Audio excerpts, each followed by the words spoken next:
Okay, here we are. Alt.nerd.obsessive.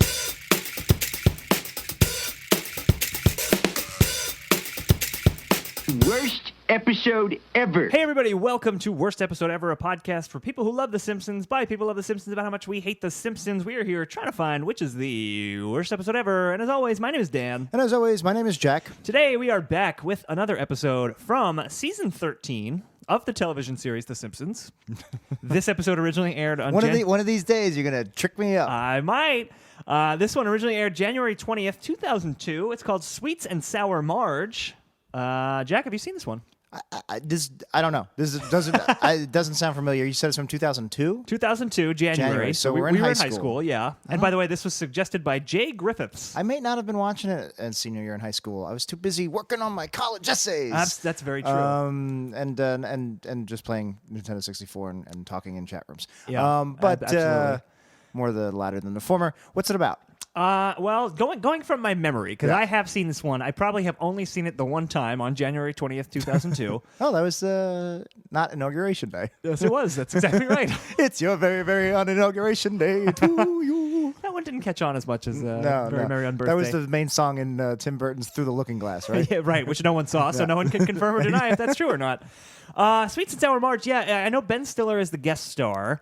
And it's like an Aaron Brockovich type parody. This where doesn't there's ring a bell at sugar all. in the water of Springfield. Nope, You got nothing. nothing. Trying to fatten people up. This in might be Springfield. one of the cherished few. We should give a name to these. Yeah. Of forgettable episodes. No, of episodes I've never seen before. Although you probably have. Although now I guess since we started this podcast, I just realized there's like 2 full years of episodes I haven't seen. So it used to be like there was only a handful. couple of dozen, maybe tops of episodes I just never saw once. Right. This might be one of the oldest I've never seen, or maybe I have seen it and I just don't remember. All right, well, we're going to take a break. Lots of episodes. We're going to watch it, and we'll come back and see if Jack remembers anything from the first time he watched it. We're not going to talk about we're not going to review it this week. This is a very short episode. It's literally this week, just you're going to say, Jack, did you see it? And I go, maybe. And then cut all this. Boom, chick, skubba chick. We don't end the show that way, but if we did, that's what it would happen. Right. And if you need to watch this episode, if you're not sure if you've seen it before, go to simpsonsworld.com if you're in the U.S. or wherever you've been watching episodes for 98 episodes straight if you're not in the U.S. And if you want to support this show, all you got to do is go to amazon.wepodcast.com, and it'll take you to Amazon. You shop like you normally would, but we get a cut. And you guys are great about that, and we appreciate it. Sweet can. Oh, yeah. Oh, by the way, it's almost St. Patrick's Day. If you're listening to this the day it comes out. Who cares? It's not a holiday. I think we need to bring out Sinead O'Doubtfire. Shop through Amazon by wepodcast.com.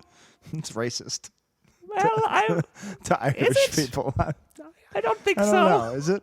If you I were believe doing, Dan is Irish, so it's okay. if you're doing like a Jamaican accent right now for I am Jamaican. St. Jamaican's Day. I'm Jamaican, you crazy. It's time for the break. Good evening. Our top story, Springfield's cake hole has been shut forever. Under what has been dubbed Marge's Law, all forms of sugar are now illegal. Thank you, Aaron Choco Snitch. That was a group effort. I was just trying to make this a healthier place to live. Well, good work, Blue Heron Bronco Witch. Okay, that was mine. So that was Sweets and Sour Marge. It sure was, and it was Sour We Studios. It was definitely a sour day. So first things first, I definitely did see this episode before. Yeah. Because I remember for some reason I remembered the grapefruit in the sugar. Like when I saw the half a grapefruit on the table, I was like, oh, that's going to be dipped in sugar. I remember that visual. Yeah, it was not the episode I thought it was. I thought it was Marge files a class action lawsuit because this sugar company's putting sugar in the water, which is not at all what it is. No, because that's like a crazy idea, somewhat. But this was actually this turned out to be one of those issue episodes, like the gay marriage issue episode, and ones like that. This was actually the issue was the obesity epidemic in America, or sugar, really. Well, the inspiration for this episode was at the time there was a tobacco case where people were bringing class action lawsuits against tobacco companies for being like, hey, we're getting sick because of this. And the writers were like, wouldn't it be funny if people sued a food company for getting them fat? Right. I feel like it's actually happened in real life. Yeah. So it's definitely like a parody episode too. But I for some reason, I mean, it would be way ahead of its time, I guess. But I really did think this was an issue episode of like, hey, we should cut sugar out of our diet. It's fucking poison. Right. Like at the end, Lenny's teeth falls out. And, I feel like it was like, again, an issue episode. I feel like the writers were trying to. They look like they've got something to say. I don't think it succeeded at all. In fact, we're going to get into this. Yeah. This was personally, at least because I don't remember the previous 97 episodes we've done. This is the worst episode ever. I don't know how it's going to. Well, that's a bold statement. We'll see. And we've got a complicated algorithm, so we do. certain things I like in the scale might end up boosting it. So I don't know if mathematically it will be the worst episode ever. Okay, so especially we'll if you see. because you didn't hate it nearly as much as I did. I hated it, but I didn't. I don't know if it's a worst didn't episode ever hate contender. it. You just hated it. It's a bottom shooter for sure. Yeah. I think this is going to be in the top 20. So easy. If you're going a little easy on it, and math hippos aside, this probably won't dethrone Blue in the Gray. But I fucking hated every minute. I felt like I was getting a fucking root canal. Speaking of well, you rotting need one teeth, if you ate all the sugar. Which is funny because you pointed out I feel really sick now that we just started recording. Well, in the middle of the episode, Homer or Marge is trying to buy sugar-free donuts, and you just go, "Ooh, I have donuts," and you got up and just ate like half of a box of donuts, and then at the end you're like, "I don't feel so good." Don't peel back the curtain. The episode didn't work on you. Don't peel back the curtain. They don't need to know how things are running this place. It was pretty great. I feel so sick though. They were so good. They were Enterman's chocolate donuts. They looked amazing. He didn't offer me a single donut. Were you waiting? I'm good. I usually offer you things and you say no. I may have had a donut, but all right. You wouldn't want those donuts. I was like, no, you went to town on them. I don't want to touch them. You would have like lost a finger. Yeah, really. Oh God! It would have been like the lobsters in Dark Tower, just like the lobstrosities. Lobstrosities, yeah. Bit your I would have bit your trigger fingers off. Absolutely.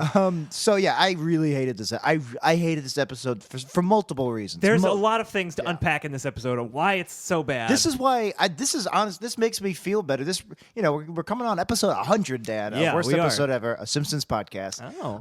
And sometimes I wonder, like I wish I don't really listen to a lot of comedy podcasts. I listen to other podcasts. Yeah. And sometimes I'm like, man, I wish I was contributing more to society. I wish our podcast had something. We're taking away from society. Yeah, exactly. We're just negative. Yeah. But this was why this is our calling. It's to point out shit like this. Like the media is not covering this. The lamestream media. So are we becoming like the InfoWars of the Simpsons? Yeah, we're the Alex Jones and we're not seeing this. like, open your eyes, people. I'm gonna go on conspiracy / Reddit. r/conspiracy. r/conspiracy later, and get downvoted by everybody because it's not a pro-Trump thread. But basically, I'm gonna be like, you guys need to open your eyes to these really shitty Simpsons episodes from 15 years People ago. are trying to sweep them under the rug and being like, this other episode was pretty good. We don't care about that. We ain't want that crap. That's society for you. You go to CNN.com or MSNBC and you just see stories about Trump's wiretapping claims and stuff. You need to see the truth. You need to see that The Simpsons has some really, really bad episodes.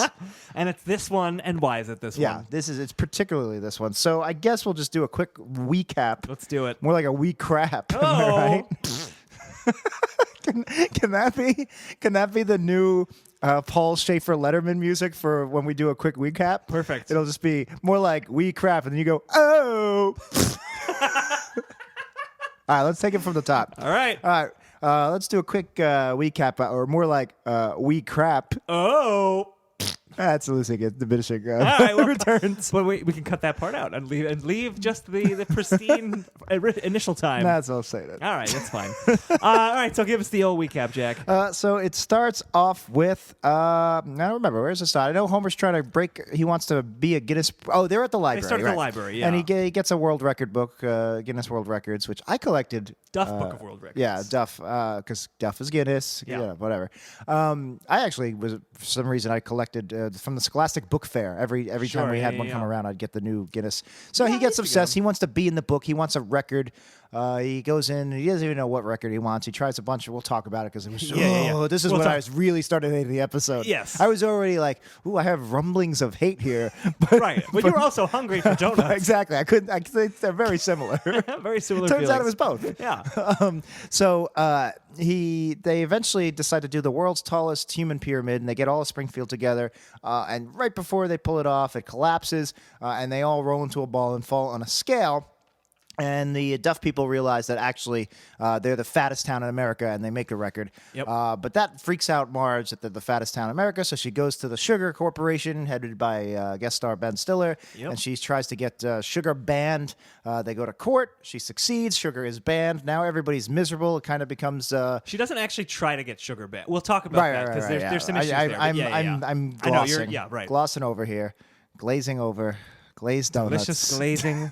Right, get back on Sugary track. Back on sweetness. track. So, basically, they get Sugar banned, and then the food company tries to get Sugar back, and that's kind of it. Yeah, it's like some kind of like prohibition slash drug smuggling, really. it basically becomes a metaphor for cocaine now, and they're smuggling it through boats, as we do with cocaine in this country. Right. And Homer is about to bring the confiscated sugar back to Springfield, but Marge pleads with him, no, this isn't right. And Homer has a change of heart because he loves Marge very much, and he dumps the sugar in the water. But then everybody drinks the sugar anyway because Marge was wrong, and so it's not really an arc because an arc goes whoop, and this one went yeah, exactly, as previously demonstrated. So there's a lot of problems with this episode, but overall, I fucking hated this episode. I think everything idea, you're going to say is an understatement. I think so. Just asterisk everything I say. Exactly. Is an Yeah. Everything Dan and even myself say times that by 10. Right. Include like the extra 10 points of hatred behind every statement. But I think the idea behind this episode was a good one. Like the idea that Marge would lead like a class action lawsuit because Springfield is so fat and they're taking on this one corporation that's kind of responsible. I think that's an interesting idea. And it's ahead of its time. Again, like Bloomberg was already mayor at this point, but this was before soda tax. Yeah, if you're not a New Yorker, Mike Bloomberg tried to ban sodas in New York. With limited results, and even a soda tax, I think, has been having a lot of trouble getting passed. But I agree. I like. It amazes me that in this country, with all we know now, that soda is not up there with cigarette. Like it has the stigma of cigarettes. Like I enjoy an ice cold half a box of donuts, a box of donuts, or ice cold glass of Coke now and then. Sure, but you know, I you know, when I don't think. Like, kids should not be given this shit. It needs to be special treat. I mean, kids are given... It drives me nuts that, like, parents buy... and I'm not a parent, so I sound really ridiculous now, but right. Well, don't give your kids soda. What are you doing? It's poison. It's not even soda, though. I have seen, like, babies drinking soda on the train. No, that's disgusting. It's like these chocolate milks that have just as much sugar as soda that the kids are drinking, and the parents are just like, oh, it's like milk. It's just milk. Yeah, and it's not just the high fructose corn syrup, but that's everywhere. But yeah, just, like, cut this shit back. Yeah, so I think that this episode had a reasonable premise. The execution, though, and all of the jokes are completely terrible. And we can start at the beginning of the episode in a second, but just kind of as an overall, I wanted to talk about this. Who is this episode about? Is this a Homer episode or is this a Marge episode? That's a great question. Because it's not at all story-wise, it's a Marge question. Sweet and Sour Marge. Right. But Homer drives so much of the action. He drives most of the plot. Well, him and Count Fudula, which we'll get into. We'll talk about that in a into little that. bit. Spoilers for later. I feel like that's the biggest problem with this episode is because there's not a story spine. There's nothing to hang the jokes on. No, like I said, there's no arc. It's squiggles and poop shit sounds. Just happens.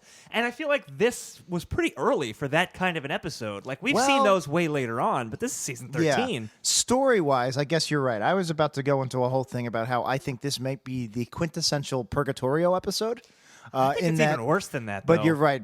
So Purgatorio, if you're a new listener, what is the area we call where it was post-classic, and when we were watching it, we were like, "Oh, this is post-classic." Right. But now, with 20 years after that, with hindsight, occurred, they're not so bad. If they have the feels and they have the traces of the best years, so it's like a little of both. This one to me is the quintessential Purgatorio episode in terms of meta jokes. So because we always talk about how we've talked about how the show got very meta once it passed its peak because it's been around for so long and knows how to make fun of itself. Right. But after a while that got old, and then the HD era doesn't really do that anymore. It's like become post meta. Yeah, because I don't think they ever anticipated that the show would still be on for 28 seasons in season 13. Right. So they were getting a little looser. They're making butterfingered comments and jokes. Right. So we talk about season 12, 13, 14. The Purgatorio era was very much a fourth wall meta episode. And I think this is like every single joke. Like you throw in a couple of meta jokes, fine. Almost every single joke had some kind of weird meta bent to it. In fact, I'm trying to come up with a phrase. I came up with a pun, but it doesn't really work. Okay. And it doesn't work for two reasons. So the pun is meta. MEHTA. But that doesn't work for two reasons. One, this wasn't meh. This was outright terrible. Yeah. And two, I can't really say meta without it just sounding like I'm taking a pause in between the actual word meta. Yeah. I guess if I wrote it out, MEH-TA, but then it looks like a mummy, like the curse of meta. Curse of meta. But I think the meta, the mummy, has cursed this episode. So this episode has the curse of meta. We're definitely calling this episode the Curse of Meta, right? Yes, we are. All right, yeah, done. we're gonna get Bruce Campbell to do the movie adaptation. I love it. Yeah, I mean, this episode sucked. Yeah. I didn't hate it as much as you did, but I definitely hated hated it so it. much. But I do want to go quickly. So about this I'm going to point it out throughout the episode. I wish we had a meta alarm. Yeah. To do. I guess it would be some kind of I'm not alarm. I'm not an alarm. I'm not an alarm. But that's a meta alarm. Yeah, it's very Magritte of you. Yeah, Je ne sais pas. But it's in the one way it's not Purgatorio is you're right. It is more post-classic in its shit story structure. Yes. At least Purgatorio episodes usually... It's a mess. yeah. I mean, this episode, just kind of the broad strokes, like, there was a point where Homer is meeting with a secret cabal that includes a cartoon vampire. Oh, I can't wait to get into And he's Camp trying to Fudge. smuggle sugar into Springfield for some reason. Yeah, you did a great job here. It really the fact that it's a Marge episode that feels like a Homer episode or a Homer episode that Yeah. feels like a Marge episode is a huge issue. Yeah, and there's just shit in here that doesn't make any sense. We're Like, turning into Frank Grimes here. this whole episode is insane. Just gonna go and put my hands into the podcast equipment and let you give our podcast equipment. That is tens of thousands of volts. That is how we're gonna die. We're gonna die recording this podcast. It'll be so meta. It would. That's the curse of yeah. Meta. That's how we die. Al Jean's gonna be standing over our graves and ordering hot dogs. Yes, falling absolutely, asleep. Absolutely. He'll be like, change the channel. That's our Al Jean. Anyway, I guess let's jump into the episode. Yeah, so it opens up with this library, which is doing a book sale. Yes, probably the funniest part of this episode was the banner elf sound. Yeah. It said library book sale. Yes, we have pornography, Yep. which was great. And again, Purgatorio. That's a sign joke that would have been right at home in season 8, and it Yeah. really was a tease. It's like, oh, this could be like a season 8 episode. Yeah. I was like, okay, this is a fun premise. Like, there's a lot of episodes that start with like this. They go to the bookstore, and that usually like tips Yeah. off something interesting. Yeah, like when Bart got the UFO you have book. fun gags there because Right. you're not in the story yet. You got the Springfield characters roaming around. Always a great setup. Yeah, we spend less than a minute in the library. And I did like this line where the Simpsons arrive at the book sale and Homer is just like, oh, book sale? Why would I want to buy books that I wouldn't even take for free? And then Marge just goes, why do you always wait until we get someplace to complain? That's when I started writing. This is not an alarm. Yeah. This is not an alarm. That's the first where it's like, oh, Purgatorio, meh. Okay. Yeah, I mean, meta. I didn't think that was a terrible line, but you're right. It is very fourth wall breaking because Homer does that all the time. He's been doing it for 13 Exactly. seasons, and now they're actually going out of their way to point it out. Look, Yeah. I get that was the meta period.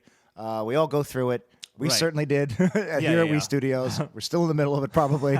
But it was like, oh, this is interesting. That's fine. One or two of them, but that was the first of dozens. Yeah. That's too much. Definitely too much. We get a couple of interesting gags, like Dr. Nick was reading Grey's Anatomy, and he's like, that's what the inside of a person looks like? That was Yeah, fine. It wasn't especially funny. Right. It wasn't my least favorite thing in the episode, but it was, again, they were just stopping the episode cold for these side gags after side gags after side gags. This just happened Right. to be less offensive than the following, like 2 and then later 200 of them. It was definitely the Simpsons arrive at the book sale, and it's like, let's see what other Springfieldianites are doing in the book sale, and like show comic book guy, show Dr. Right, Nick, right. and then Lisa tries to buy a bunch of books because they're going to get fed to pigs if they're not. See, this is what I'm talking about. The Dr. Nick one Not stops it cold, and it's just like, well, okay, it was quick and it was fine. This one stops the episode cold again, and it goes on forever with these pigs eating these things. And Right. then Cletus says, I'm feeding them, not Henry Fielding. It was going to be, I don't remember, but he says the it's author gonna, of Bridget Jones' Diary. right. It's going to be Bridget Jones's diarrhea. Yeah. So you're stopping the Whatever. entire episode cold for a good 20-25 seconds for a poop pun? Yeah. When you have all It the was story odd. to tell?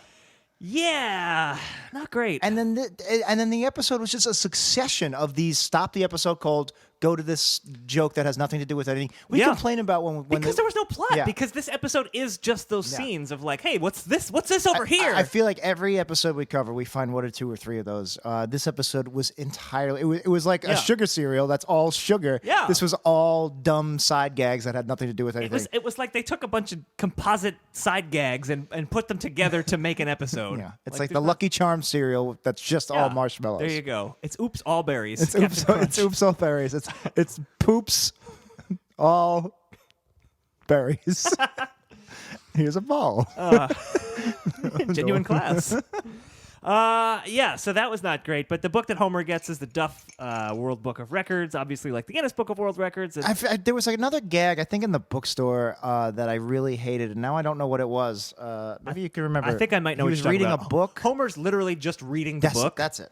And he's reacting, and we don't see what he's reacting to, and that's kind of the joke, and it goes on for like 45 seconds. And what I wrote here was, it was, again, we're talking about how this episode's all sugar or all dumb gags and no plot. Yeah. This gag was all extra beats, except there was never an initial beat. Yeah. It was just, it's like even all beet salads have some arugula in it. Right. Like this was just beets. This is a bowl of beets. It's just a bowl of beets. And that's way more beets than anyone needs. So it was really the 1, 2, 3 punch of the first meta joke with Marge saying, "Why do you always say that after we arrive?" Yeah. Which I liked, but I was like, that raised an alarm bell. Then the Cletus joke, which I hated, the Bridget Jones diarrhea. Then this followed up. This was like, all right, Houston, we have a problem. Yeah. And then there's a joke coming up in the next scene where I flat out said 5 minutes of the episode, this might be the worst episode ever. But we'll get to that. You did. Was that at Moe's? No, that was in the Guinness Records office. Right, okay, so when Homer goes to Moe's The Moe's with the scene, book, I was not. I was like, It was I was fine. already like had a distaste now, but I didn't hate anything. none here. of it was especially funny. Like he says something to Moe where the book knows Moe better than Moe does. Like Moe is like, "Well, what do I want to do?" And the book says, "Oh, you want to do this." None of this it was just, whatever. But It was none just of this fine. felt like dialogue to me. None of this felt like human beings talking, like TV characters talking. It felt like just words on a page and just like getting gags out. Yeah, Just, exactly. They're not gags funny, but and getting just them out. not even plot. It's just like let's just keep the. It was like gibberish. It was like a temp track. You put a temp soundtrack on. Sure. It's just like here's some blah blah blah blah blah blah blah. Right. We'll replace it with the real Yeah, jokes exactly. later. Yeah. But that never happened. Or semblance of actual language, not even Right, jokes. yeah, Just words that string together nicely. Actual I'm not story. asking much here, Dan. Yeah, no, you're not. It's true. But somehow in there, Homer gets the idea of getting into the book himself. I think there's a scene where he's with the family and he says, "What's the world's most overrated saint?" And they all say St. Francis of Assisi. Actually, I'm sorry. That dinner Was that it? scene, that's where I wrote down, this is literally just like, this is not how human beings talk. Because he's just reading out the records. The most scene was a lot less offensive. This scene here at the dinner table was where I was like, they're just like, they're not even really pushing the plot forward. Again, it was just blah, blah, blah, gibberish temp track. Yeah. It was Like, who gives a shit about fucking St. Francis? What are the, like... Yeah, I mean, I don't know. But eventually Homer decides he wants to get into the book. So he goes to meet with the Duff people. I Yeah. guess first he tries to do an individual record as opposed to the group record. The world's longest gibberish record, right? He goes, "What's the world's record for doing this for the longest?" And he just does this like gibberish dance thing. Check my Apple Watch right now. My heart rate just rose with you recreating it because that was one of that's top 10, top 5 least favorite moments in Simpsons history. I think you might be right. And I feel like the other top 5 are also other Homer doing gibberish Yeah. for extended periods of time. But for him to fucking willingly do it, and like, oh, this is the record. I'm gonna fucking Hulk out. Yeah, this is the moment where you were like, fuck this episode. And I turned to you right away, and I was just like, this is the worst episode ever. Yeah. It just made me so mad. And then they followed it up, and just they kicked me while I was down. They followed up with this banjo gag. Yes. So then he starts trying to play a banjo with a cobra. And then they say, like, oh, technically it would go to the cobra, not to you. And then I think you're talking about the pun that kind of caps the scene. Because the Cobra joke's actually kind of funny. They explain that, you'd have to do a group record, blah, blah, blah. You'd have to be like the the town that built the world's largest omelet, and they go Denver, and they go no, Spanish, and then Homer plays the banjo in a little riff, like the joke being instead of a Denver omelet, a Spanish omelet. Which the pun itself isn't what bothers me. Is that Homer It's the turns to winking. the camera, plays doot on the banjo, and winks. Yeah. Again, the curse of meta here. Yeah, right, because right. that's a very meta joke for him to actually literally break the fourth wall and look at us, the viewer, and do a banjo button on the joke. That's not very funny, and it's so fucking not grating. Smug. I just wanted to punch Homer in the face. Yeah, I mean, I like a good meta joke, but I think you're right. There's a lot of them in this episode. And what I don't like is the ain't I a stinker, like turn to the camera, like, you get that pun we just made? Because I love puns. Puns are great. Yeah. That was a decent So we're joke. probably calling this episode The Curse of meta. If that's not pun enough for you, I don't know right. what. But just the Homer looking and then playing the banjo riff was terrible. And so that was the peak. That's where then now it's a 1, 2, 3, 4, 5 punch. So there was the three library things. You were the laying shitty dinner table beaten on the floor at this point. Oh my god, the gibberish and then the banjo on top of that. It was, if anything, the gibberish was what I really hated. Yeah. And then the banjo button wasn't a button on the joke. It was a button of hate on how much I hated the previous scene. Button of Hate might also be a good name for this episode. I think that's a Tom Clancy novel. Jack Ryan and Button of Hate. I love it. I would read it. So then Homer tries to get everybody involved in a group record, and somehow he just settles on doing a human pyramid. Yeah, sure, why not?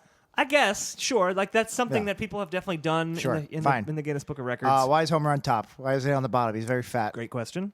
Well, I have a few questions about this. Before we even get into that, there was a gag I liked where I think it was Skinner says to the sea captain, like, once we have an actual record, we can stop lying about things, and it pans over to a billboard that says Springfield, birthplace of the Beatles. Yeah. I like that. I laughed at that. That's funny for two reasons. It's funny that they have a billboard lying about a record, and then to pick something so ridiculous. Most outrageous lie. Yeah, no. And again, that's a great Springfield. It's in character. It's of course Springfield would do that. Yeah. The Skinner delivery worked fine. They pan to it. They don't stay on it. There's no extra beat. Yeah. There's not like a plane of the Beatles like coming by and going. Sure, yeah. Well, we're not from Springfield. Actually, we're from Liverpool. I thought everyone knew that. I've got so big on my face.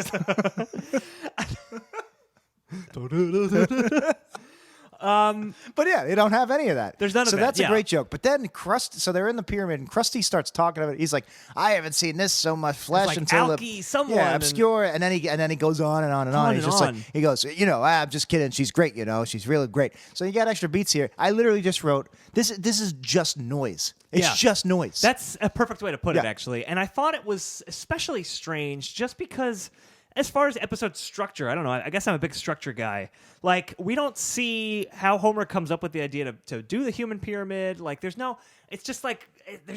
to me, it's just jarring that it cuts from to all of a sudden everyone's there ready to do the pyramid. I know the episode's not about the pyramid. You know, it'd be a funny scene though of them setting it up with like a blueprint, and we all have these Springfield tertiary and secondary characters we love. It would be so much fun to be like, well, I think they have like little models maybe, and they're like, well, we should. That's funny. We'll need Patty and Selma on opposite ends because it'll balance it out. Yeah, and, seeing Homer like Skinner doesn't work on top of Chalmers. We have to keep him. Do it almost like wedding tables. Like who needs to be three seats away from and Gladys? Right, and here's the thing. That's a funny idea, like seeing Homer be the architect of the pyramid. I guess the pyramid is too meta, must be. That's where he was buried. That's where he's buried, and don't disturb him. Don't disturb him because it'll get very postmodern very quick. Boy, no one will like it. But if you had a scene like that, you could have him being like, well, they're too fat to be on the top. And like all of a sudden, there's too many fat people to be on the top. And maybe that's how it becomes, we could be the world's fattest town. Because what ends up happening is so fucking weird. They build the pyramid, and the pyramid is fine. Yeah, well, so Homer has to get to the top. Ahead of myself. Yeah, well, I hated this There's scene. a Mission Impossible 2 parody because, The Simpsons, they pick the biggest and finest of movies and parody them. Citizen Kane, Jurassic Park, Mission Impossible 2. 2. Naturally. The trio that you go to. And honestly, I didn't hate this because I hated so much in this episode, so I don't want to... I got to go easy some places here. I actually did hate this. There's like the music, and he's climbing. At one point, actually, he gets really tired, and he goes, I'm going to settle here at base camp, and I'll go for the summit tomorrow, which is, like a very mountain climbing thing to do. Right. That made me laugh because I didn't like that. It's trick-assy, it's ridiculous, it's a human pyramid, whatever. I didn't hate the Mission Impossible 2 thing. It was just there. It was just, again, it was more noise. To me, it just went on so long. It did go on. I just wanted to get to the main part of the episode. Like, let's get to the actual plot of the episode. Right. So he gets on, and he holds Maggie up, and all he have to do is hold it for 3 Mississippi. Right. And then, again, just talking about, like, not inherent to the story, some random Exactly. act is what collapses the pyramid. What happens is Kearney and Jimbo's hands are touching each other, and they lift it up, and that causes the whole pyramid to collapse. It's a gay panic joke instead of, like, a fat joke. When the rest of the episode is going to be about how people are fat. Should have been turns out you guys are the gayest town. No, but I'm just saying, like, you're doing a human pyramid. That's the hook. That's the record you want to make. And I know it's going to end up being, instead, you're actually the fattest town in America. Yeah. Why did we put all the fat people on top? Yeah. Oh, wait a second. We're all fat. There's no connection at all. It's just all of a sudden they turn into a giant ball, which we'll talk about in a second, and land on a scale. That's what it should have been. It should have been, hey, why don't we put the skinniest members on top? And then they look around and nobody's skinny. Right. That should have been it. Yeah. But instead, it's their hands touch. They form a human ball. Yeah. Like, did you ever play the game Katamari? No, but PlayStation. Yeah. You basically create a big ball. Right. It was exactly like that. I like the human ball. So story-wise, everything you just said is 100% true. Right. And this doesn't make sense, and it shouldn't be in this episode. Yeah. But isolated, it was. I like Springfield Mob. Springfield Mob saved the day very often. Yeah. And the idea and the absurdity of them, and like the sound design of them being in this human flesh ball rolling down the streets of Springfield. Yeah. That actually worked for me. And reading Wikipedia before we started recording here, apparently that was extremely difficult to animate. They invented like some new techniques that they've never used since. I think they actually took a globe and like covered it in white primer paint and then drew on characters that's awesome. individually. That's so cool. Yeah. That should win like a technical Emmy. Yeah, maybe it did. Because I don't think it technically did, this episode sucked. Hey now. But it does look really cool. And it does. The one gag that they do with it that I really liked was a guy is on a roof about to jump. Goodbye, cruel world. He says goodbye, cruel world, and he lands in the people ball, and then he goes, hello, ironic twist, Yeah, which see? I didn't love that. That's but the curse idea, of meta. Yeah. That's meta, because now he's commenting on the ironic twist of him. You're exactly right. You don't need that. Didn't you don't need need to that. comment on it. Yeah. It's fine. It doesn't need to be postmodern. Modern is fine. Modern is fine. Modern Family is doing very Modern well for Family's ABC. doing very well. The cast wants more money. They might not get it. Then they'll go to Postmodern Family. It's about a mummy. It's about a mummy. It's Ed O'Neill as Mummy Dad. Wasn't that the Simpsons gag? Where Ed O'Neill plays a football mummy? I do vaguely remember. Soccer mummy? Yeah, Soccer mummy. Soccer mummy. Starring That was Ed it. O'Neill. Yeah. Yeah, see? Wow. It all ties together. Just we like the win. We toilet. just won podcasting. Take that, cereal. And Fresh Air. Terry Yeah, Gross, suck it, our Terry. arch nemesis. Ew, gross. Ew, Terry. So, David being Cooley, more like David not that Cooley. Yeah, you got it. He's like a backup host on Fresh Air with Terry Gross. I don't listen to Fresh Air. No, so that's how I explained the joke. I appreciate it. I got very meta there. You did. Yeah, so him saying ironic twist, I didn't like, but Didn't need him that, jumping yeah. in was funny. It was funny. I'm Good thinking visual. it's crazy that they built this entire globe animation for the thing. They really should have you come up with this entire new technology, use it. They should come up with an entire spin-off series of just a human ball. Like the human ball is the main character of the show, and it just rolls around from adventure to adventure like Incredible Hulk. I would watch that show. I That would mean, be you come up with interesting. this whole technology, you only use it once. Yeah, I mean, it looked I cool. want a human ball spin-off of The Simpsons. We're gonna. Matt Groening's The Human Ball, Fox 2018. I think we can make that happen. Matt, if you're listening, call us. We'll write it. It'll be great. It'll be just like Incredible Hulk. Imagine he did. That would be amazing. Please do. But he wouldn't. He wouldn't. But imagine if he did. So then the people ball crashes, and there was a line that I really liked where Mo gets up and just goes, "I am so far away from my car." Yep. Which is a great line. Great Mo line. Has Yeah. nothing to do with rape. No. It just sad sack Mo. And it was almost stand-up-y in the way. It's like that's something. It was actually relatable. Even though this human ball collapse is something relatable about, well, now I'm so far from my car. Yeah. That was probably my favorite line in the episode. Yeah, and we get, they land on, I guess, a truck scale, so the entire course they town did, is being yeah. weighed, and it's an odd way to get to world's fattest town. Right, especially after we just talked about, you came up with this idea of have the fat people in the pyramid. Yeah. No, this makes no sense. Although I did never realize how fat all of Springfield is. Besides Sure. like Marge, and some characters aren't chunky, Principal but Skinner is even pretty thin. Skinner, but even like skinnier characters like Apu and Bart, they have pot They have bellies. guts. Yeah, which, yeah. I don't know if that's intentional. Maybe Groening's just making a comment because I look like that now. I've been trying to work out, and I've been telling people I'm having a lot of trouble losing weight, and they're all like, "You're not that heavy," because I'm a fairly skinny guy. Yeah. I have the grossest pot belly, and it's because I refuse to stop drinking 6 beers a night. Right, But and eating donuts when you're enraged by Simpsons episodes. which is every week. So, but I had never really noticed just how fat. I wonder, do you think it's the Groening animation style, or do you think it's intentional? I think it's the style. I think it's I the do too. animation style. I do too. Because you always can tell, like, when a guest star is on and they're supposed to be themselves and they're not a fat person and they're animated in a very slim Maybe that's style, why they don't look right. It doesn't look right, yeah. Yeah. Because they're not as puffy, They should have gave cartoony Lady Springfield. Gaga a pot big pot belly belly. in her meat suit, and should we would have. have been like, "This is the best Best episode ever. A plus, plus, plus, plus, plus. That's our new scale. Yeah. I love it. So And that's the end of the first yeah. act. And that's how we get to the Right. fattest town, which is bonkers to me. That's how it happens.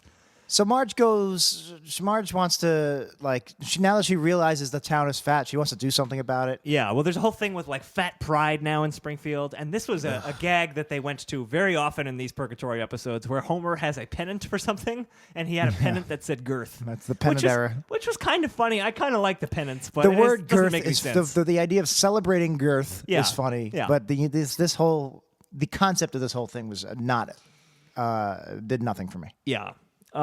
So we get Marge trying to make everyone healthier. There's a weird Fucking scene. wet blanket Marge Simpson here. Fucking Marge, let them have their sugar, baby. What are you doing? I'm so purple. Oh, Bay Ridge Bob's here. Hey, it's me, Bay Ridge Bob, and it's also Bay Ridge Bob, We're I'm two two people. Not a character I thought would catch on. It didn't. And it didn't. Nobody It's enjoys Bay Ridge Bob. Just us. It's just like It's Sideshow DiCaprio Mel. and Mel all over again. We're gonna have to kill off Bay Ridge Bob next New Year's. You can't kill him because he's 'Cause two people. You kill me. You there's gotta another kill one left. me. Can he regenerate from his other Exactly. body? He's like a I love it. bacterium. It's amazing. It's mitosis. That is Or great. is it meiosis? Some two I love people. two people. I love this episode. Because I'm two people. That doesn't make any sense. It's going too far. All right, let's This joke's going too long. I'm two people. I'm still two people. Is it coming back? Is it gonna get It might funny be again? coming back. I'm I'm two two people. I have to take a break. I'll kill you. May I remind you we're in open court? I'll kill you too. I'll kill you all. Mr. Mother-Loving, that could be interpreted as a threat. I'll kill you while you sleep. Objection. So yeah, Marge is trying to get the family at first to eat less sugar. That's where we get that Homer grapefruit scene we talked about before. But then Marge goes to the Quickie Mart and she's trying to find something that doesn't have sugar in it. There's a funny gag that I liked where she finds sugar-free donuts. But they're not sugar-free donuts. They're sugar with free donuts. Right. Which is kind It's of funny It's in the Lionel Hutz no money down exactly. way. Yeah.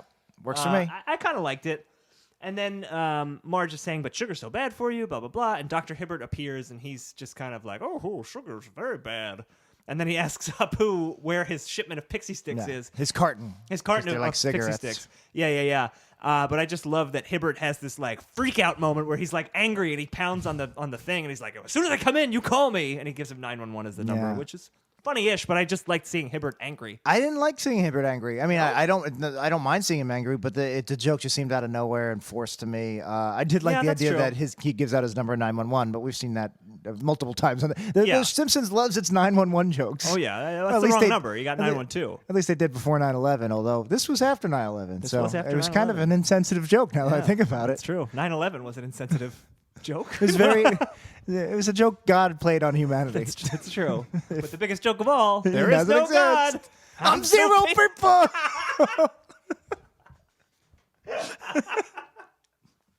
We went there. That's great. That's funny. We both went to the same place. Oh, God. Or no God. Or, oh my He's zero, goodness. he's zero people. This episode's getting away from us. I think if I do end up getting buried, because I'm torn between cremation and green burial. Sure. If I do get green buried, I would like my tombstone to just say, he's 0 people. I'm nowhere. I hope you live a very long life, and that would be such an obscure joke to this podcast you did in your 30s. Play episode 98 of Worst Episode Ever, a Simpsons podcast, to get Daddy's tombstone. I wonder if I will be listening to this at your funeral one day. This episode. All right, I want in my will. I want this to be playing instead of like no 80s rock ballads or Amazing Grace. I want this audio right here to be playing over my closed casket, because I'm assuming I got way fatter. I want the casket closed. Casket closed. And there's just pictures of me, and like everybody's like filing in. Some signed the guest book, some don't remember, and then you just hear like, I'm 2 people, like over the PA. There will be confused mourners, and they'll come to me and be like, Dan, what was that? I don't know. Jack just wanted this played. I was just, I'm still here, so I assume I'll outlive you. This is like a year from now. Yeah, this is tomorrow after I murder you. Bay Ridge Bob can exist as one person. All right, let's get back into this. Enjoy the deleted scenes. What's funny is one day I will be dead. There will be a funeral. That is pretty funny. And it's not, even if it is 40, 50 years from now, it'll feel like that. It will feel like that. God, if he did exist, is a cruel, cruel mistress. It's very true. He's 0 people. He is 0 people. So then Marge finds out from Apu that everything in the store has sugar in it. It all comes from the mother-loving sugar corporation, who happened to be right down the street, which was another meta-ish joke, I guess. The fact that their corporate headquarters is right next door to the Quickie Mart. Yeah, sure. The fact that it's called Mother Loving and it's named after its CEO, played by Ben Stiller. Yeah. Mother Loving. This was like also the purgatorial period, like where they had stupid names, like Larry Kidkill. Which I think might be season 9 or no, it's later. That was like later. 11 or 12. Yeah, so it's just so unimaginative and stupid. Like Kid Kill is almost funny in how over the top it is, but Mother Loving, what the fuck? What is that? What is that doing? Yeah, I mean, he has a line later where he says, "Maybe I should go back to my original name, Hitler." Yeah, no, which just it didn't work. Hitler is never funny. But like call him like, I don't know, some kind of Willy Wonka's parody or I don't know, something. I don't know. I mean, John Smith, 1882, anything. But Mother Loving.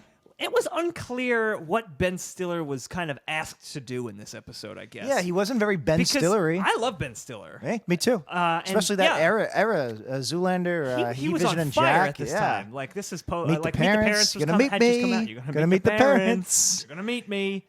I got nipples, Fokker. Can you milk me? Great movie. Yeah. Sequel's not so much, but he's not really playing a Ben Stiller type. No. Which is fine if he wants to do something different, but he's versatile. He really didn't have any funny lines, No. which is odd. You get a comic like Ben Stiller and then kind of play a relatively straight bad guy role. Yeah, and we'll talk about this later, but he later becomes part of the, not the story plot, but the plot to get sugar back into Springfield that Homer concocts. Yeah. And he kind of stays off to the sidelines in lines that could have been said by him or said by a fictional vampire. A cartoon chocolate vampire. Yeah, and, so Yeah. you could already see where we're going to be complaining about that. Yeah, I wish they Yeah, had it was a waste of Stiller. I wish they had a better episode for Ben Stiller. Right? Like, yeah, give me it's such a something- way. Bring him like back. Ricky Gervais, they had 2 episodes with him, and you could bring him back multiple times, like Albert Brooks. I'm sure he'd be game, and he's just such a funny guy, and he makes it seem so easy.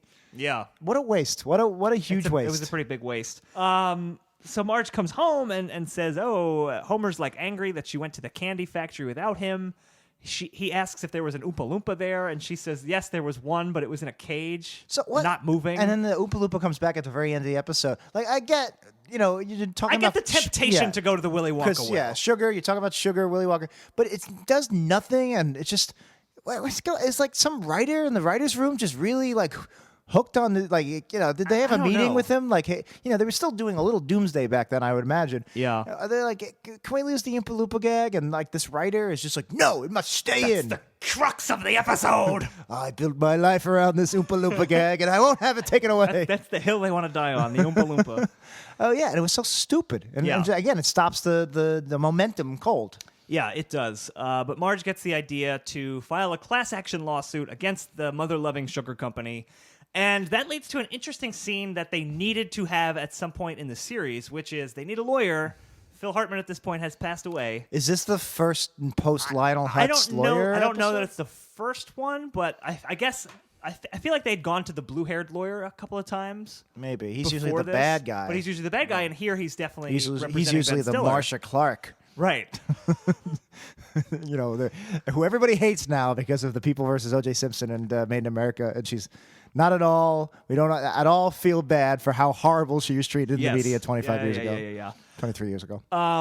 But yeah, they go to basically find a new lawyer, and it turns out Gil has now gotten his law degree, and Gil is their lawyer, and will be several times from here on out. And we've talked about this before, but I really do think that, like, by chance, obviously, Lionel Hutz passed the torch to Gil in Gil's first appearance in the in Realty Bites, Realty Bites episode, because he did become the new Hutz. Even though Hutz is a lawyer, he did kind of fill that sad sack living in his car kind of role. Yeah. And Hutz would appear as non-lawyer roles from every once in a while, right? Like a realtor, or a babysitter, or Miguel Sanchez. It's obviously it's a horrible shame because Phil Hartman was amazing and Lionel Hutz was such a great character. Yep. That's why I feel bad he was shot in the face in his sleep because we're deprived of more Hutz jokes in a post-classic Simpsons. We never had a full Lionel Hutz episode, which I would have loved to have gotten. I mean, we got a great Troy McClure one. Yeah.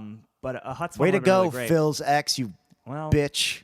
I mean, she's also dead, so it's, good. all good. Good. She got what's coming to her when she killed herself after killing him. We don't need God. Everything just sorts itself out in the end. Oh, God. But all things being considered, I like the Gil is the new sad sack lawyer because, he's a sad sack already, so it makes sense. Right. I also do like it was very Gil, and it was a great visual gag. So she pulls up into all these lawyers because, as you know, laws are just there's a lot of laws. They're just desperate for work, and they all live in shanty towns. Yeah, Lisa said something like law schools are putting out 2 lawyers for every person in the world, which is not funny. so far off. They're 2 people. They're 2 people. It was and that was funny. But then so they're all living like they're like hobos, and they all rush up to Marge's car when she's looking for one, and Gil jumps on the hood and he starts wiping the windshield with his law degree. Like I'm sure it happens in other cities, but in New York, if you stop at a red light and they come up and either squeegee or use old newspaper to wipe your windshield, he was using his law degree, and that was a very funny visual gag. Yeah, I like that too. So then we get some scenes of Marge going around to different Springfieldians, trying to get them to sign up for the class action lawsuit. I want to talk about one in particular, which is when she goes to see Cletus. And we are introduced to a character who appears in several episodes. She's actually in the Tapped Out mobile game, too. Oh, wow, okay. Diabetti, Cletus's cousin. Yeah. Who's morbidly obese. She's really fat. She was doing push-ups to fit into her mother's She was doing that coffin. ab roller thing. Yeah, and every time she would do a set or whatever you call it, she took a big bite of cake. Yeah, because she's fat. And she went, "That's my reward." Yeah, and her name is a pun, by the way. So Diabetti is actually because she probably has a disease called diabetes, which a lot of obese people get. And the beaties kind of sounds like the name Betty, which is a nickname for the name Elizabeth. Yeah. So they combined diabetes, this disease fat people have, with that the kills name people. Betty. Yeah. So she's named after the disease. And it's funny because she's also very fat. She's fat. Yeah, that's the joke. Yeah, so it's some really they could write a whole college course on comic writing right there. No, fuck that. I Fuck that. It was hated so Diabetti. fucking It's stupid. the fucking worst. It's so and lazy. I'm so sad. Apparently, she was in 2 episodes that we've already watched for this show. Saying That I don't what an remember. impression she left. Yeah, We probably mentioned it at one point. it's just such a stupid name. Why do you need It's really dumb. I get that the temptation for the pun is there. I get that. Yeah. But this is The Simpsons. This was the greatest television comedy of all time. It's changed the game. It introduced generations of people, instilled a distinct sense of humor in generations of people, including our generation, the generation after that, generation before us. Yep. You don't need this fucking diabetic. Save that for your shitty spec script when when you leave The Simpsons and you're writing for some syndicated UPN sitcom or something. Right. Throw in the diabetic joke there. Fuck you, Simpsons fans. Fuck you. I really did not care for Diabetti at all. And the fact that she comes back is very sad. Anyway, Matt Groening, call us.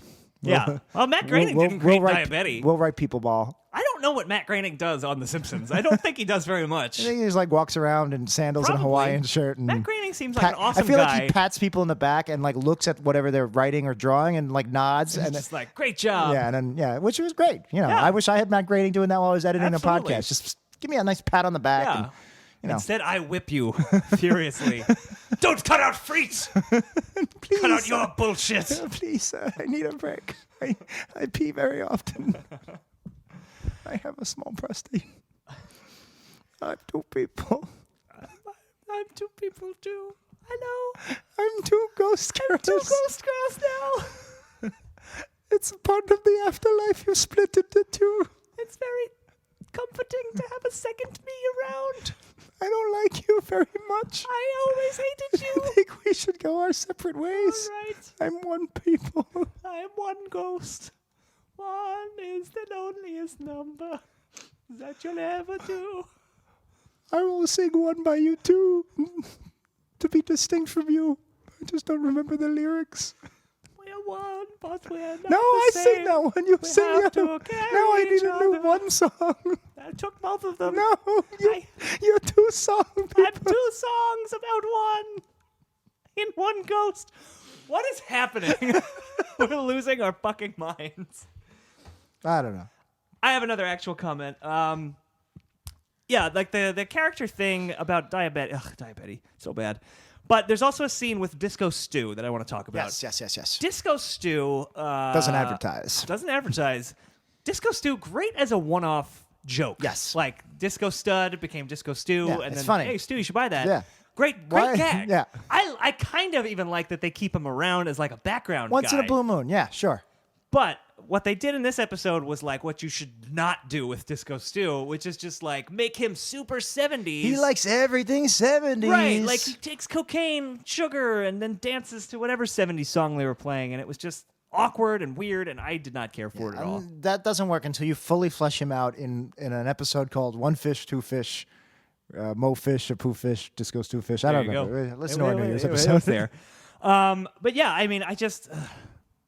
Oh no, I hated it. It was bad. So basically, the joke, beside especially because it's 70s, is sugar is like cocaine, and he rolls up a dollar bill and he Right. snorts the sugar. Well, he eats the sugar. He uses the dollar like a straw. Yeah, and that's the first overt Yeah. sugar cocaine allegory. It gets It's worse funny later because on. they're both white powdery substances. They look very similar, Dan. It's not It's even good humor to It's mine. not even a terrible idea to go to that well. I just didn't like this scene because I don't think it works. You know, you're just like, oh, it's Disco Stew. He's like the 70s guy. We'll do a bunch of 70s Yep, stuff. It's yep. just like lazy. Even the guy pitching that was doing a Vinnie Barbarino Yeah, because right. he loved the Hey. 70s. I love the 70s, man. Mr. Carter, Ew. welcome back. I'm a sweat hog. I gotta go take a shit in Pulp Fiction. I hope no one shoots me. Spoilers for Pulp Fiction, I guess. I'm the bad guy in Broken Arrow. Ain't it cool?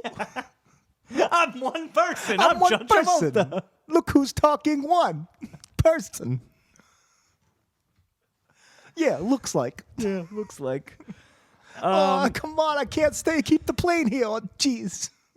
We were doing really well with this episode. Yeah, We've yeah. like completely lost our minds. The sugar rush from the Yeah. donuts kicked in. That's your. Well, I did have a bunch of sugar actually before I came. I had jelly and stuff. The next thing I is Homer crying about dinner.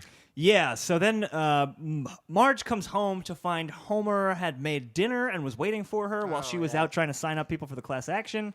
This was an interesting idea, but there was nothing Reason here. for it either. Yeah, there was no reason for this to be here. Homer cooked the dinner and was waiting up all night, and the candles are melted, and Right. and also he left the dinner in the oven because she's like, "Why did you take it out of the oven?" He's like, "I thought we could turn off the oven together." What is this? That was bad. This also doesn't fit Homer's character whatsoever. It doesn't at all. I You mean, can have this gag somewhere if you set it up for some story reason, Right. Like it would be funny to do a role reversal like Yeah, that, and but you it's don't just do random role reversals. it's a good idea that they've now wasted in this terrible Yep. episode by not setting it up or paying it off at all. Yeah. It's just it's this weird vestigial scene. There is no reason whatsoever. They do not set up for whatever reason. Why would he cook her a romantic dinner? Why No. now? It's Yeah. the guy that doesn't remember the anniversaries, the birthday. Why is he just randomly? Right. don't I know. mean, just because The we only- want the gag. Yeah, exactly. Maybe he's sucking up to her because she doesn't want her to take away sugar. Give us something. It wouldn't be that hard to tie it to something, but this episode has many, many problems. Feel like I'm taking crazy pills. At this point, I just wrote, Homer is terrible in this episode because I hated that. We thought we could do it together, Marge. And then he runs out screaming. And it's just awful. Man. Awful. You know, it's like when she was good, she was very, very good. But when she was bad, she was hard. It's like when a character is bad in this show, it's bad. But when Homer is bad, it's brutal. It leads to the worst episodes ever that we've had. Yeah. Then Marge gets a call from a secret tipster who says about Operation Maven. Yeah, so it's very clearly Professor Frank. So it starts off with a voice changer. It's like, "Hello, Marge." Right. You know, it's very insider, very deep throat. Yeah. And then it cuts right to Frank talking on the phone in his regular voice, like, "Ooh, Haven." I thought it would have been funnier if they stayed on the voice changer from Marge. Just stay on Marge, and you hear, "I can't tell you who I am. It's a very secret Haven." You know, and then you go, "Oh, that's not how it was done." No, it just cuts to Frank using his regular. It gives up the ghost right away. Yeah. Right. Why do that? That takes all of the humor out of it. Yeah. Huh, I didn't remember. And it. then that's how bad it was. Yeah, and then the Curse of the Mummy, Matt strikes again because now the operation that Frank created, which was put sugar into everything, or what was it? Honestly, I don't know. Right. I guess it was to put sugar into everything. And the operation was actually called Operation Maven. Yeah. And that was the second meth thing. The meta. Now I'm getting meta and meh confounded here. That was the second meta thing. The first meta thing was, how did you know it was me? Was it the Flavin or the Maven? And then again, that's purgatorial meta right there. You're commenting on the fact that he talks like Jerry Lewis, and he's self-aware, and he's asking you.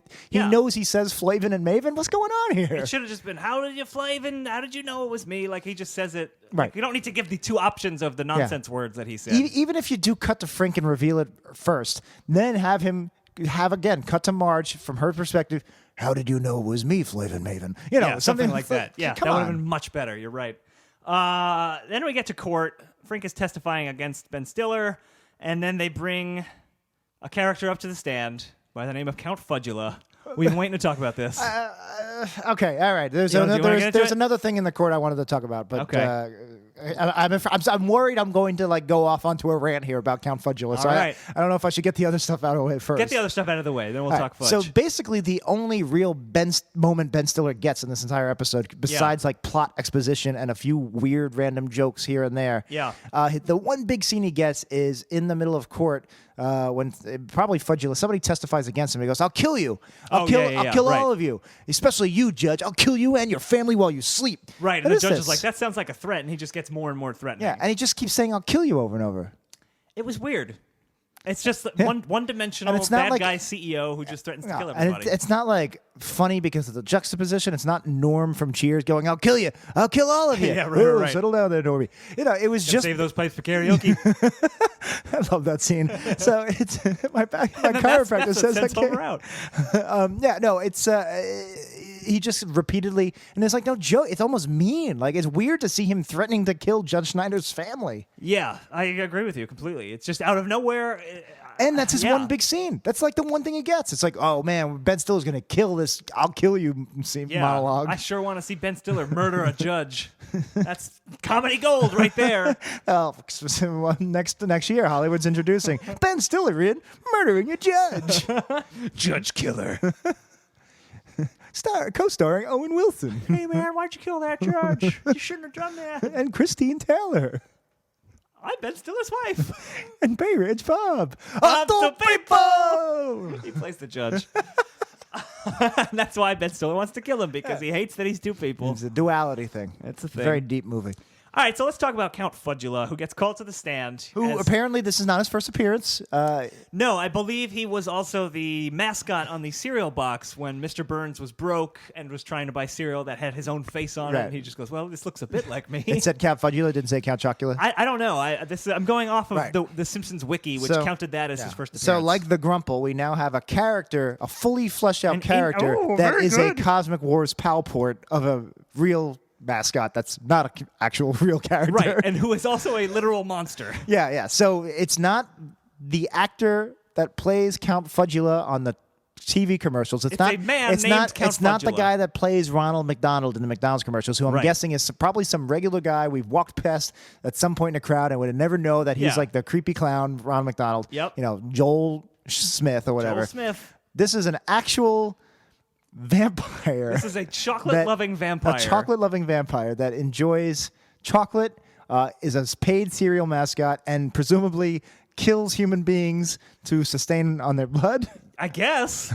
I mean, look, I get it. There's an interesting gag to be made of, like, he takes out his fangs and he, like, lost his teeth because he ate so much sugar.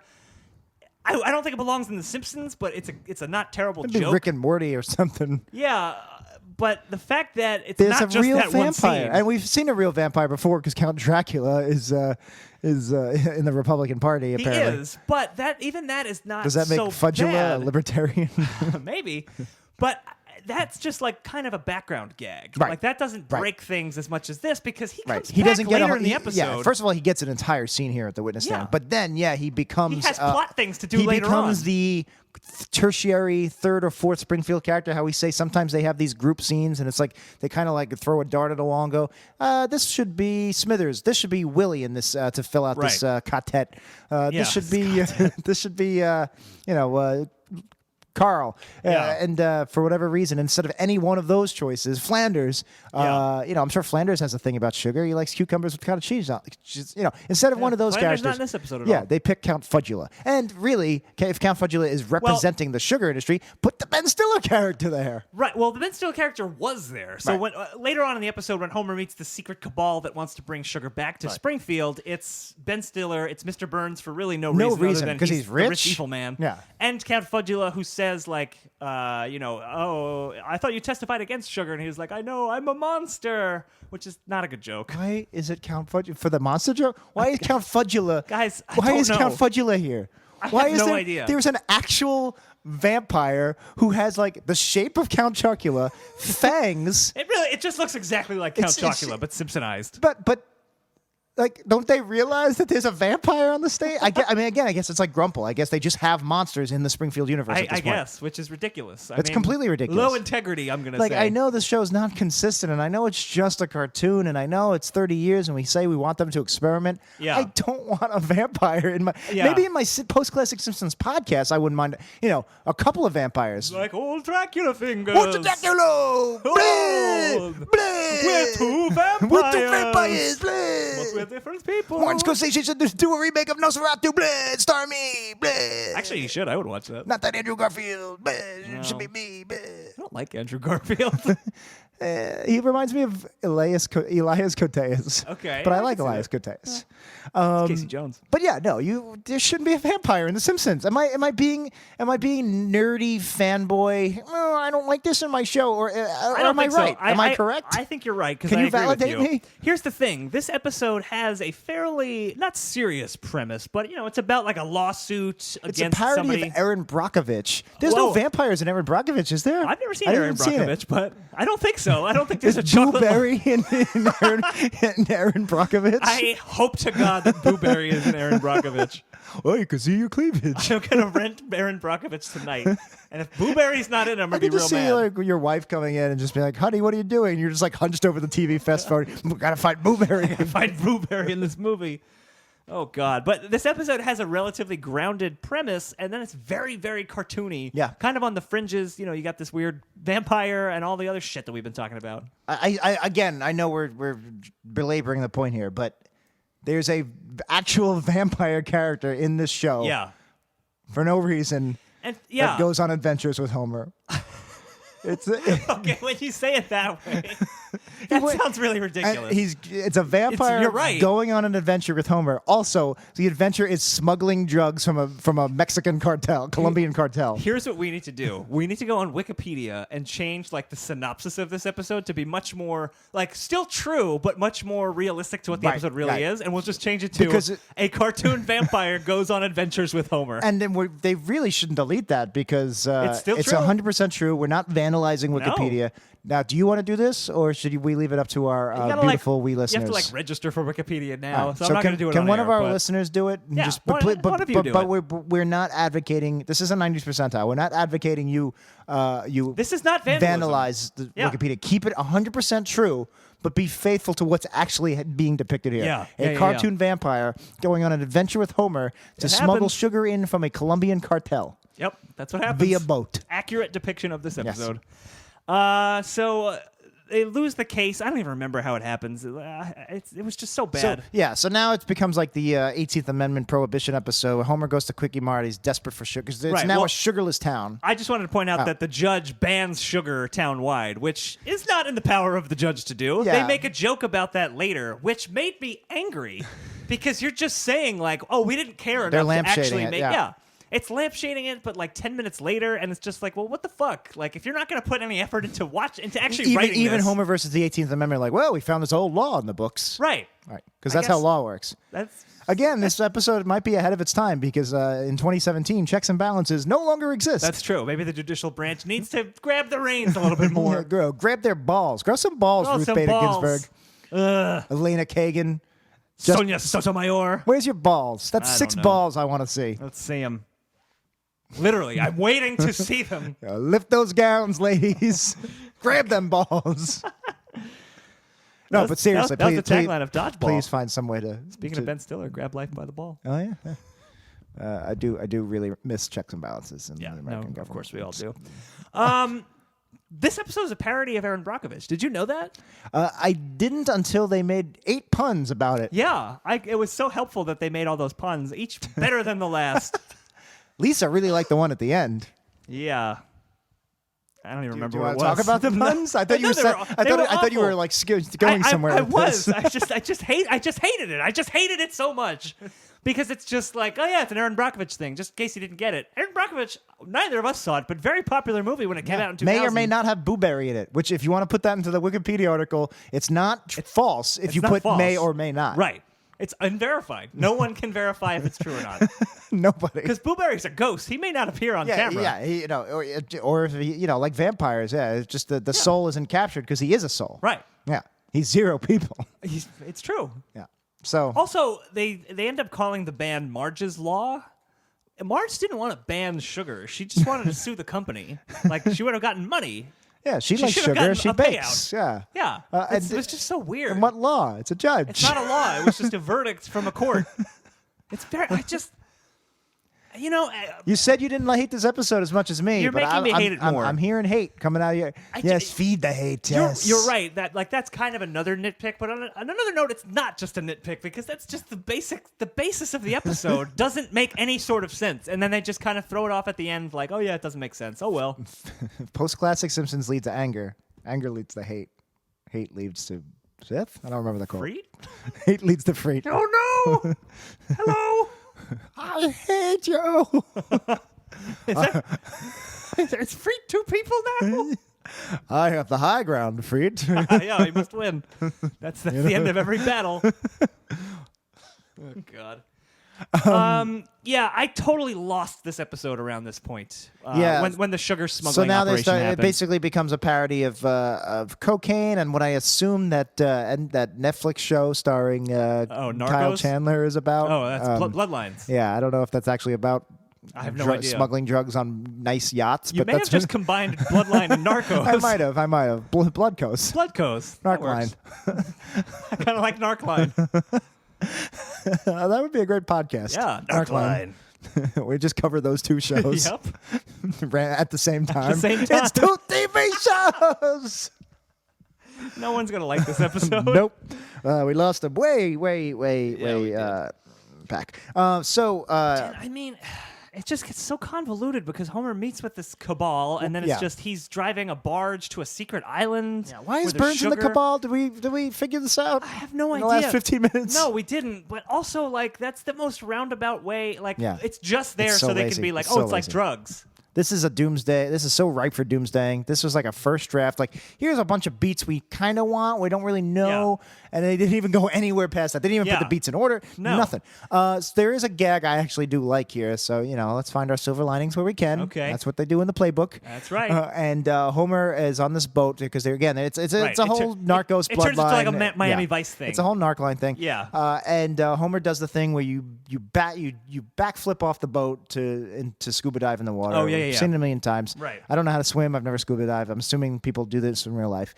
And do you know why you fall backwards into the water? So the water doesn't rush up your nose? Because if you fell forward, you'd be in the boat. You got me. Hey! Gene! I'll see myself out. So Homer backs out. He lands onto the boat. He doesn't land. He lands on the lower deck. That was kind of funny. Then he falls back again, and he lands on a whale. It made me laugh. I got a chuckle. It chuckled. It was okay. It's not what I thought you were actually going to say. I thought you were going to say later on when Homer is kind of chasing.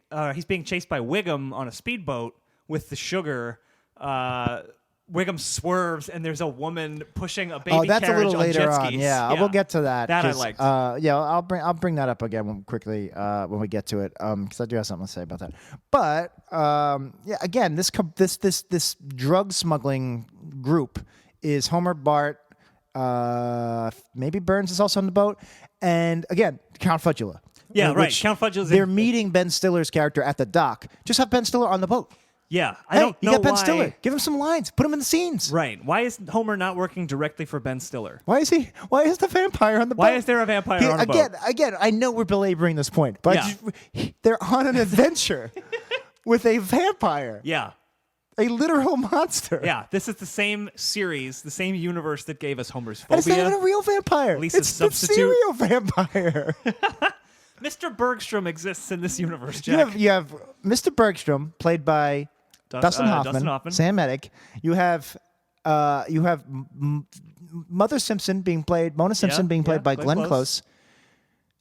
Is Tony the Tiger going to show up? Are you going to have Homer go on an adventure with Tony the Tiger? Is that any less ridiculous than him going on an adventure with Count Chocula? No, it's not. If suddenly Snap, Crackle, and Pop join Marge on their new Ding Dong Ditch B plot, Their senior Ding Dong. Is that any more ridiculous? No, I mean, it's... If Toucan Sam goes, I know where the sugar is, just follow my nose. Is that more ridiculous? Do you think Count Chocula paid for product placement in this episode? I don't think they did, which is even more fucked up. You're right, it Get is. the money. That's actually worse. You don't have that Butterfinger money anymore. You got to get it from somewhere. And Butterfinger was actual Butterfinger. It wasn't like Futterbangers or something. Yeah. What's going on here? What is happening? I don't know. I don't know. So they go, again, talk about like barely trying to execute plot here. They go to the island. They take the sugar, this illegal sugar, to import into Springfield, and it's a very stereotypical, maybe possibly racist Hank Azaria Latino accent. Like it's a cartel. Yeah. And they take the sugar, and they go off on the boat, and they're leaving on the boat, and the guy goes, what about our money? And the delivery here was classic Dan Classen line. It made me laugh. He goes, that wasn't part of the deal. Yeah. And then he goes, what? Who wrote this contract? It actually wasn't part of the deal. Right, there was an actual contract. Funny-ish. And there was no money in it. It's really lazy writing. Again, they basically just take the sugar. Again, the reason this works, that they don't have they don't really need to explain this, is because it's such a the story's moving so fast at this point, and it's so disjointed and going nowhere. Why bother justifying anything? Good Why point. justify a plot point if the plot itself is this amorphous blob? Yeah. And that's not a good thing. No, it's not. I mean, It may be in the internal logic of, in a chaotic universe, it doesn't matter if two atoms bump into each other randomly. But no, this is a bad thing. definitely a bad thing. And this episode, especially this last act, is just a pile of garbage. Oh, so my next note, it took me a second to realize what it was. So my next note is this. Apu, Smithers, Flanders, Otto, Carl. Okay. And I realized what that is any one of those could have been on the boat instead of this cartoon vampire. Yeah. I also that's have very Bumblebee true. Man, which seems ridiculous because, again, this is in a universe that has had a guy who walks around in a Bumblebee suit all the time. Now, that is silly. That is very silly, but it's also his job. It's a TV show that's like... We're assuming he's a human underneath. Right, we've seen I him bet you underneath. there's been post-classic episodes where he bleeds honey or something, but... oh, God. Bees don't even bleed honey. I guess maybe he could be the post-classic Bumblebee Man. Well, it would have been interesting, actually, if Bumblebee Man was like their translator or something, and somehow he had to be involved. I mean, that's better than a vampire. Yeah. I'm guessing what I'm saying is maybe if Fudula has come back, and they give him so much screen time, and he really doesn't... Diabetti makes more appearances than he does. Yeah. I'm guessing if he did become a tertiary Springfield character, maybe it would have justified his appearance here. It's like, wow, that was just the start of Count Fudula. I guess, but no one wants that. No one wants Count Fudula to be a recurring character. At least not this weird one-off, because if it's a one-off, then you have to go, why is this here? Yeah. If it's a recurring character, you go, that's a Mo line because Mo was there. Right. But if it's Mo's only episode, you go, why is the bartender here? Yeah. So I'm trying to find a way to justify this cartoon vampire. There is no justification, and there is no. So God. the boat chase is actually very funny. It's probably one of the most dynamic, if like not the funniest individual gags, but probably the best 30 seconds of the show. So Yeah. they're doing, like you said, it's this Miami Vice boat chase between Wiggum and the Sugar, Yep. and it's a parody of car chases in TV shows. There's two boats moving a glass panel. The Yes, baby, right, there's a woman pushing a baby on a jet ski stroller. Those are funny tropes because you're taking tropes we already know and Right. putting them in water. In water, I yeah, just it wish was there great. was one or two more. Yeah. You don't do rule of two. You don't do glass panel and jet ski. Give me That's one a good more. point. There should have been one There's more. probably room for two more. Yeah. Like what's a fruit stand? Yeah, like boxes that they could Boxes, crash fruit through. stand. Yeah, Yeah. something. They run a red light that's in the water for some reason. I don't know. Yeah, I did like that. It was well animated and it was good, but too little, too late at this point in the episode. And then they get to Ben Stiller, who's waiting for them at the dock, and even though he should have been on the boat instead of cartoon vampire. Yeah. And I never thought I'd say the word cartoon vampire so much in a 80-minute No. sitting. And then he has the choice: does he dump the sugar? And then I didn't hate this, but this is very meta. Basically, his choice is. Keep the sugar and do what the bad guy says, Ben Stiller, Right. Listen to Marge or or listen to listen to Ben Marge. Stiller. And it literally comes down to him pressing two buttons. One button that dumps the cargo, and then another that says Obey the bad guy. So you can't get more meta than that. Yeah, it was pretty lazy. But he dumps it because he loves Marge, which makes sense as a character choice, except there's none of the work is here. None of the work is there. I for mean, that. we know Homer loves Marge, but for him, if you're basing the episode, this is the climax of the story where Homer is going to choose Marge over sugar. There's nothing in the episode before that ever teed that up at all. Nope. But Homer, I'm worried about your heart. Yeah, there's nothing. If they take your foot, There's a we will bunch of never be stuff able to about a go on book. walks. I love going on walks with you.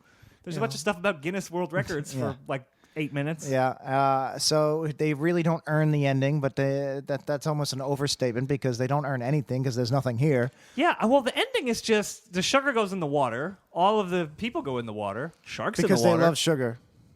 There was a shark in the water. Mo Mo bites a shark. eats a sugar shark. I like this sugar shark, Yeah, and then the shark bites him back and swims away with a big hole in its head. which was nothing. That did Yeah, nothing for me. I don't know. They're in this ocean, so they're Yeah. in salt water. Sugar, salt water. And I guess what that says is, hey, the moral of the story is it's okay for us to have a ton of sugar because Lenny's teeth fall out. There is no moral. Nothing happened. Like Yeah. we're not only back to square one. We're like -1. Yeah. No, there's Because Marge tried to do something good and right. it just it's such a completely waste. backfired. It's such a waste. And like I know a lot of these episodes, classic episodes of Simpsons, any sitcom, any episode of any serialized TV show, non-serialized TV show, you go back to the status quo. It's Right. what you do. Of course. But there was just nothing earned here. There's no point. Right. Like you There's said, no it's not payoff. status quo. It's like negative status quo. And there's one last gag I really hated about the Oompa Loompa. Right. Well, now we where- actually see it. Yeah. Did you bring the Oompa Loompa? Yeah, and Homer was like, I really wanted to see it. And then it it's just cuts like to this there. Oompa Loompa smoking a cigarette. Yeah. Why is that there? I don't know. Like, I understand that there is a movie called Willy Wonka and the Chocolate Factory based on the book Charlie and the Chocolate Factory. Yep. And it has these midgets in orange paint, little people in orange paint, Yeah. playing Oompa Loompas. And that movie has a lot of candy and sugar in it. And this episode has a lot of candy and sugar in it. Yep. So there's a correlation there. So that's why they did So it. that's why this Oompa Loompa. What the fuck? What's going on here? It doesn't make any sense. Honestly, like again, I would kill to be a Simpsons writer. I'd be kill to be in that room. I'd kill to be a paid TV writer in general.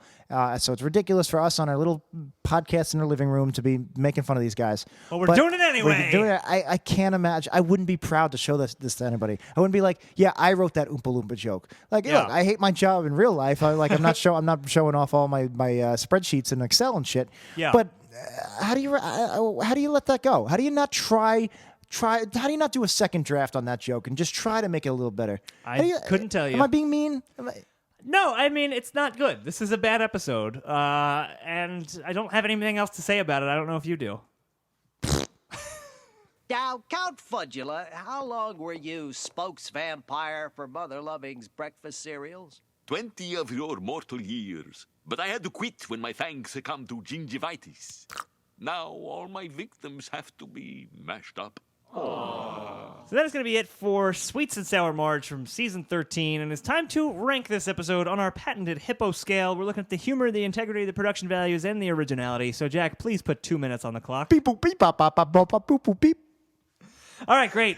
The humor of this episode on a 0 to 5 scale. I think I have an idea where you're going to go, Jack. But what are you thinking? 0 to 5. So there are a few jokes I really liked. I liked the boat chase, and I liked some of the jokes in the beginning. I loved Mo.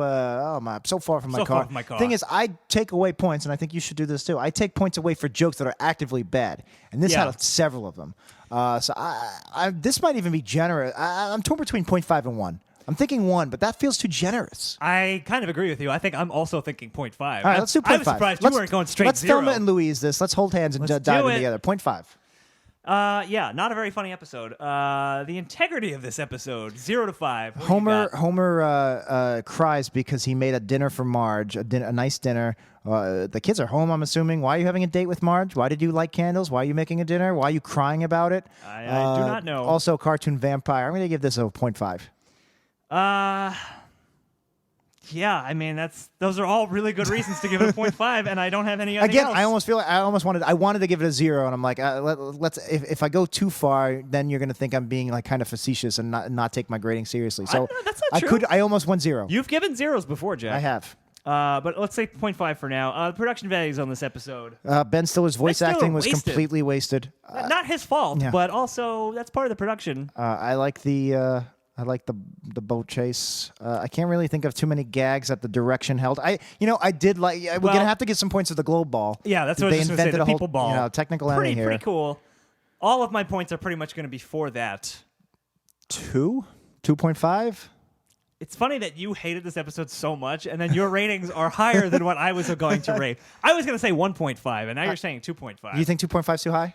I think 2.5 is too high. There's not, again, I was taking a lot of points off for actively bad stuff. There's not, besides Ben Stiller, there's not a lot of actively bad production choices here. I wish there was more good stuff. I wish they tried a little harder with the direction, the editing. I like the whale. I liked him falling in the whale. The design of Count Fudula is literally just Count Chocula. That's minus points for me. I'm going to go 2, actually.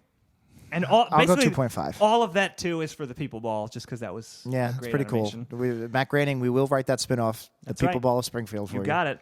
And finally, the originality of this episode. Well, I don't know if you know this because it ended with a third pun, but this was a parody of Erin Brockovich. I had heard that once or twice or 3 times before. Originality, so it's not very original.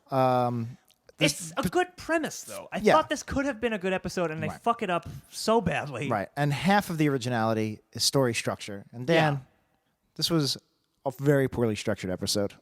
I agree with you. 0.5. You know what? I don't know how this happened that all of my ratings are lower than yours when you were like, this is the worst episode ever, 5 minutes into watching it. But I'm also going to give it a 0.5. We're very, very close in our ratings.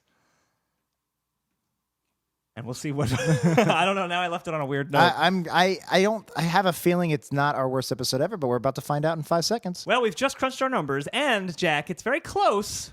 But no cigar? Sweets and Sour Marge has ranked as a slightly better episode than The Blue and the Gray, but a slightly worse episode than The Greatest Story Ever Doed. It is now number 2 on our worst episode worst episode ever. Worst. I'm not surprised. I thought it would be in the bottom 10. If you're following at home, surprised. I did do a last-minute audible, and I actually brought my production score down from 2.5 to 2. Yeah. Which means for a very rare instance, all of our scores are exactly the same. Yeah, I don't think that's ever happened before. You and I had the same exact opinion on this episode, which was I bad. think it's mostly because you convinced me how bad it was. I already knew it was bad. I don't think I convinced you. I think Count Fudula convinced you. You might be right on that. But yeah, no, and it's funny that if we hadn't done Blue and the Gray, we had watched this episode, it says a lot that this was worse than that awful Simpsons Go to Israel episode. Yep. And I'll leave it at that. Which was terrible. So that's going to be it for this episode of Worst Episode Ever. If you have an episode you would like us to watch, you can go on our website, which is, of course, weepodcast.com, weepodcast.com, and submit it there. And while you're there, you can get old episodes of the show. You can also get 90s Percentile, our other podcast, which is a crazy, wacky ball of fun. Yeah. It's a listen to episode 52, where me and Dan are literally being crazy, or episode 49, where me and Dan are literally being crazy. It's a good time for all. And our sync points are up there, too. And you can also get to our links for our YouTube page, our Facebook, our Twitter, our Reddit, all of that fun stuff. Check out our newsletter. Sign up for that newsletter. We haven't sent the 3rd issue. It should have went out last week. It'll be out by the time this airs. This airs 10 days from now. Well, so yeah, we're recording this way in advance. Hopefully we have 2 newsletters out by then. 2 newsletters. Two newsletters. Yeah, so sign up for that. You can do that at wepodcast.com. Also, and if you're in the Brooklyn area, you should come to Woohoo Classic Simpsons Trivia. I co-host it with friend of the show, Dan Ozzie. First Thursday of every month, so April 6th is our next one, and that is at the King's Beer Hall in Brooklyn. You can Google for more information around that. And I think that's it for this episode. Do we have anything else we need to plug? We did Amazon at the top of the show. You want to do Amazon again? Because that's where we get our money. That's where we get the money. moolah. All right. Stuff doesn't pay itself. Guys, if you're at wepodcast.com, click on our banners, our Amazon links, or just go to amazon.wepodcast.com. Buy your Easter candy. Get that Easter candy, bro. Celebrate Lent is the here. birth of Christ. Lent is here. So buy things on Amazon. That's going to be it for this episode of Worst Episode Ever. Next week. Dan. Next time. Next week is episode 99. Big one. That's crazy. Big Our ep. 99-dery. Yeah, our 99-dery. That's crazy. Amazing. I never thought we'd make it to 99. It's like the sidekick from Get Smart. Yeah, Agent 99. Played That's by crazy. Anne Hathaway in the So movie. we should do something special for 99. You know what, Jack? We are going to do something special. We had been saving an episode for a long time. This very actually, long time, yeah. This almost dethroned The Blue and the Gray as our worst episode, but it didn't. But this one might. This one has a good Is this chance. our most requested episode? It is currently our most requested episode. Was it in the ones we've done already? Was this maybe the most requested ever? This may be the most requested of all time. We're going to have a lot of names to read off next week. We will probably forget to do that, but we will try to remember. Dan, what's the fucking episode? It is from season 23. It is Mo Goes From Rags to Riches. Oh, that's what it's called? I think so. I'm remembering off the top I of my just call head. it Mo's Rag in my head. It's Mo Goes From Rags to All Riches. right, I hear believe. it's batshit crazy. We will find out for big ol' episode 99. Yes. So join us then. That's going to do it for this episode. So I guess we're just gonna have to get fan favorite new bus stop character, Bay Ridge Bob, to say our catchphrase. All right. Here it comes. I'm two people. Cut all these. Cut them all. Cut it all. We'll leave it at the other one. Yeah, okay. Where we leave that? I don't know. I don't know. I'm two people. Hey! I'm here to break a world record. What's the longest anyone's ever done this?